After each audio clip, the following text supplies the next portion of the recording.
మాధురి తెలుగు రాష్ట్రాల్లో ఈ పేరు ఎంతగా ఫేమస్ అని అందరికీ తెలుసు. అయితే మరోసారి వార్తలకు ఎక్కారు దివ్యల మాధురి. అయితే ఈసారి తన రాజా దువ్వాడ శ్రీనివాస్ కోసమో ఆస్తి పంపకాల కోసమో దువ్వాడ వారి ఇంట పంచాయతీ కోసమో కాదు, AP deputy CM Pawan Kalyan పై పోలీసులకు ఫిర్యాదు చేసింది దివ్యల మాధురి. 2 నెలల క్రితం దువ్వాడ పైన పవన్ అనుచిత వ్యాఖ్యలు చేశారట. అయితే ఆ వ్యాఖ్యలకు ఇప్పుడు పోలీసులను ఆశ్రయించింది మాధురి. దువ్వాడ శ్రీనివాస్ పై చేసిన అనుచిత వ్యాఖ్యలకు గాను ఆయన ప్లేస్లో ఆయన స్థానంలో ఆయనకు మద్దతుగా పోలీసులకి పవన్ కళ్యాణ్ పైన ఫిర్యాదు చేసింది దివ్యల మాధురి. అయితే ఇటీవల కాలంలో దువ్వాడ శ్రీనివాస్ కూడా గతంలో పవన్ కళ్యాణ్కి సంబంధించి పెళ్లిల పైన పవన్ కళ్యాణ్కి 3 భార్యలు ఉన్నారు, పవన్ కళ్యాణ్ 3 వివాహం ఆడారంటూ అనుచిత వ్యాఖ్యలు చేశారు. అయితే ఆ వ్యాఖ్యల పైన ప్రస్తుతం పోలీసులు కేసు నమోదు చేశారు. సోషల్ మీడియా వ్యాప్తంగా దువ్వాడ శ్రీనివాస్ ప్రవర్తన ఆయన మాటలకు సంబంధించిన విషయంలో ఇప్పుడు ఏ రకంగా అయితే సోషల్ మీడియాలో మాట్లాడిన వారిపై కేసులు నమోదవుతున్నాయో అదే క్రమంలో దువ్వాడ శ్రీనివాస్ పై కేసు నమోదైంది. ఆయన పైన ఫిర్యాదు కూడా అందింది. ఆయన ఏ క్షణమైనా అరెస్ట్ చేసే అవకాశం ఉన్న నేపథ్యంలోనే ఆయన పరారులో ఉన్నారు. అయితే అరెస్ట్ చేయకుండా ఉండాలి అని చెప్పి పవన్ కళ్యాణ్ పై రివర్స్ అటాక్లో భాగంగా పవన్ కళ్యాణ్ పై కూడా ఆయన అంటే తన మాధురితో కలిసి ముఖ్యంగా మాధురి చేత ఫిర్యాదు చేయించారు. ప్రస్తుతం పోలీస్ స్టేషన్లో ఆవిడ ఫిర్యాదు చేశారు. ఆ తర్వాత కొంత మీడియాతో కూడా మాట్లాడారు. గతంలో దువ్వాడ శ్రీనివాస్ చేసింది తప్పైతే పవన్ కళ్యాణ్ చేసింది ఏంటంటే కూడా ఆవిడ మాట్లాడుకొచ్చారు.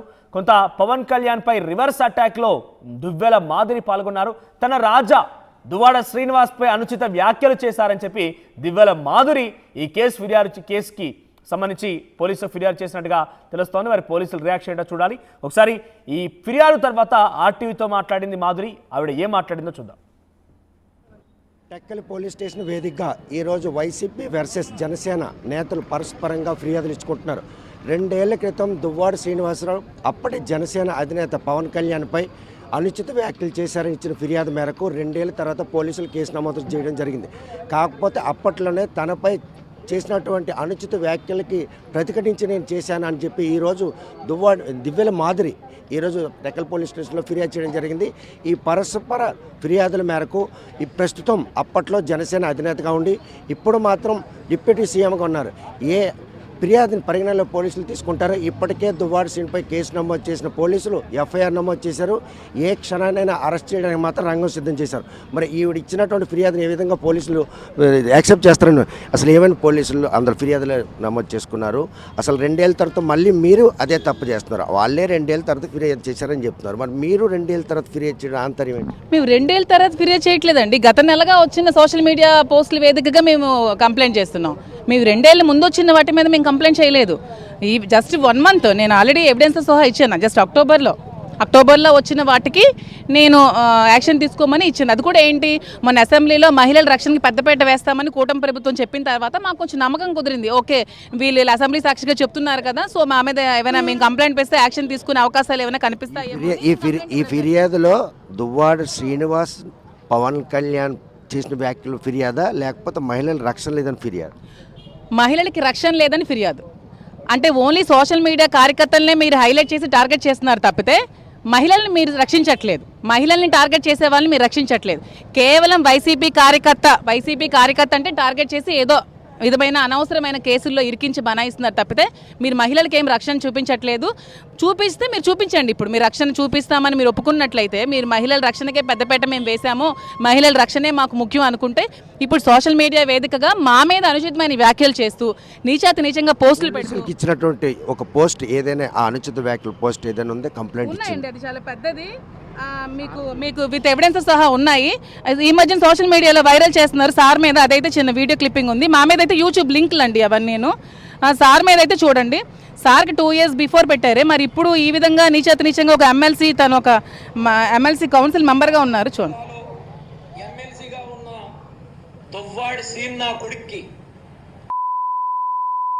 మరి ఇవేంటండి? అరే నా కొడక, నీకు తెలుసో లేదు, మరి ఇవేంటండి? ఒక కార్యకర్తగా ఈరోజు ఎమ్మెల్సీ దువ్వాడ శ్రీనివాస్పై చేసిన అనుచిత వ్యాఖ్యల నేపథ్యం మీరు ఫిర్యాదు చేయడానికి వచ్చారు. ఒక కార్యకర్తగా వైఎస్ఆర్సీపీ కార్యకర్తలుగా మాత్రమే మేము వచ్చాము.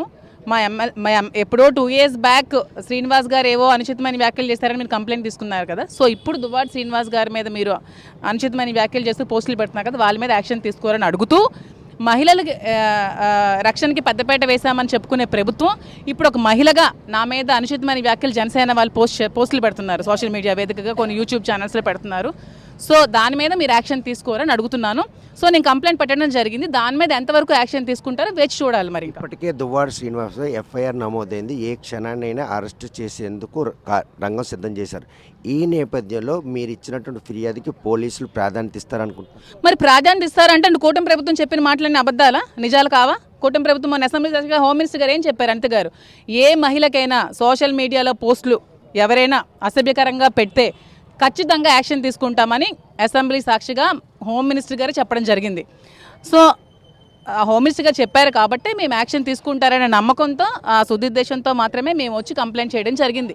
సో ఇక మీద వాళ్ళు ఎటువంటి యాక్షన్ తీసుకుంటారో మేము కూడా వేచి చూస్తున్నాం. ఇప్పుడే కదా కూటమి ప్రభుత్వం తీసుకున్నటువంటి ఈ సోషల్ మీడియాలో అనుచిత వ్యాఖ్యలు కావచ్చు, లేకపోతే అసభ్యకరమైనటువంటి పోస్టులు కావచ్చు, ఈ ప్రక్రియలో చిత్తశుద్ధితో వాళ్ళు వ్యవహరిస్తారు అనుకుంటారు, లేకపోతే కక్ష సాధింపు చర్యలకి దీన్ని వేదిక చేసుకుంటారు?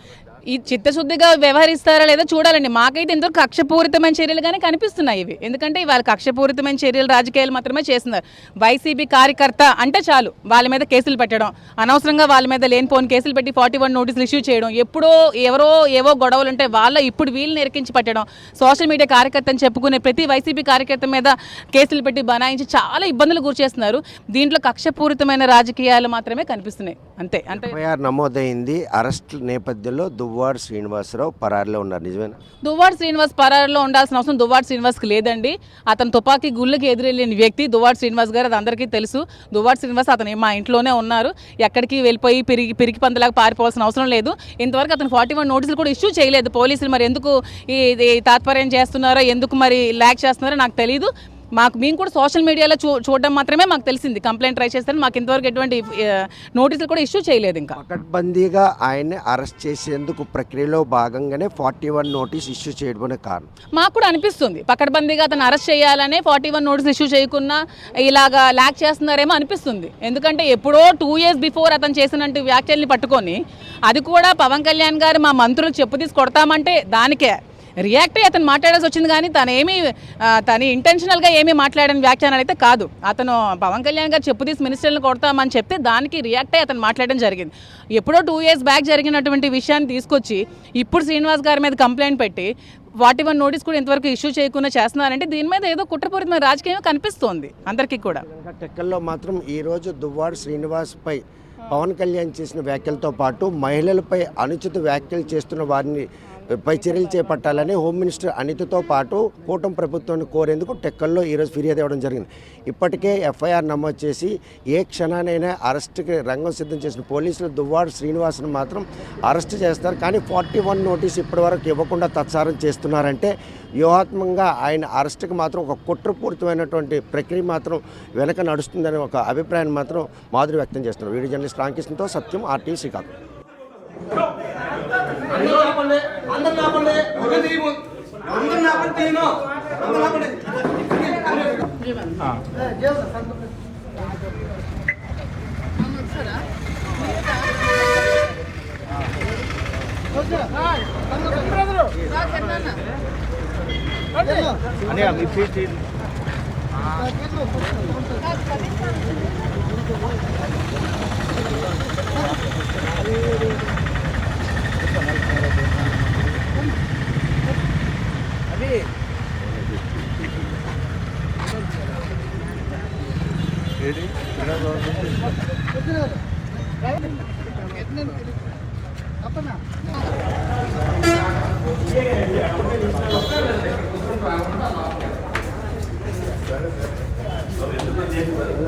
కంప్లైంట్ ఇవ్వడానికి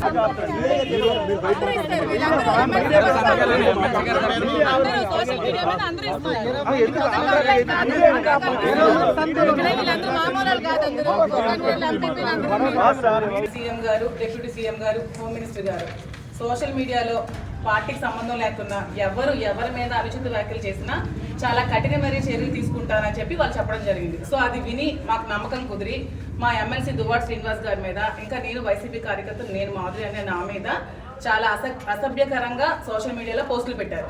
సో మీరు ఖచ్చితంగా వాళ్ళ మీద కూడా యాక్షన్ తీసుకోవాలని కోరుకుంటూ మేము మా ఎంపీపీలు, ఎంపీటీసీలు, ప్రెసిడెంట్లు, మండల టౌన్ ప్రెసిడెంట్లు అందరూ కలిపి మీ కంప్లైంట్ ఇవ్వడం జరిగింది. దీని మీద మీరు తప్పకుండా సిబిఐ యాక్షన్ తీసుకోవాలని కోరుకుంటున్నాం. రండి అందరూ.